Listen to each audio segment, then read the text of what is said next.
outfit of the day, black, loose, knitted, sweater dress.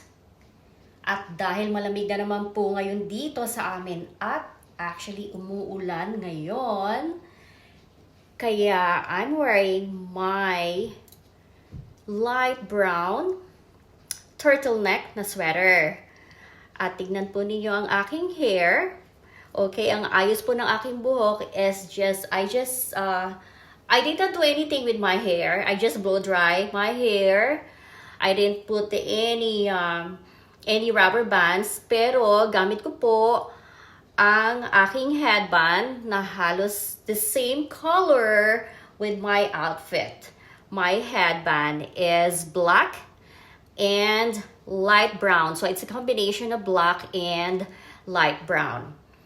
Gusto ko pong makita niyo ang aking outfit. Mahaba po ito na sweater dress.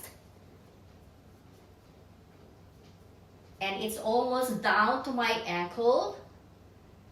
At ang gagamitin ko pong shoes ngayon ay boots. Pero kasi, syempre, nasa labas ang boots ko at nasa garage. Ayoko namang ipasok na dito sa loob ng bahay. Syempre, medyo ingat din tayo pagdating po sa mga ganyan, no? Hindi po natin talaga ipinapasok ang mga naisuot na po natin na mga sapin sa paa sa loob ng bahay. As much as possible, we wanted to make our house clean. At kung minsan po nakikita po ninyong ipinapasok ko po rito, yung po ay nililinis ko po muna yung ilalim ng aking mga isinusuot na shoes. Kaya minsan nakikita nyo ang complete outfit ko, including my footwear. Okay, so, at syempre, alam naman ninyo na hindi magiging kumpleto ang aking outfit of the day kung wala po akong bag na gamit. So, actually, I don't really have a bag. I'm not using any bags today, but I do have my belt bag. Ayan po ang aking belt bag. It's a Chanel belt bag. Ayan po. So, it's a very nice wallet bag.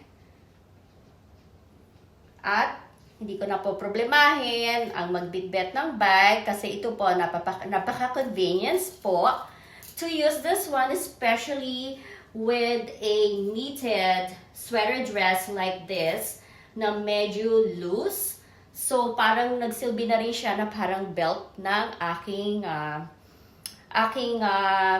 kasuotan ngayon.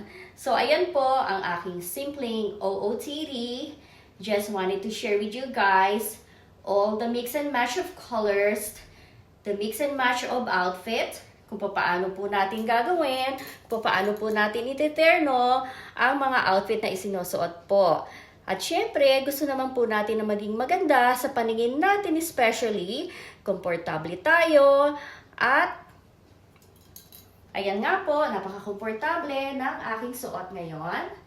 It's just a very simple, loose, knitted dress na sweater. So, it's a sweater dress actually.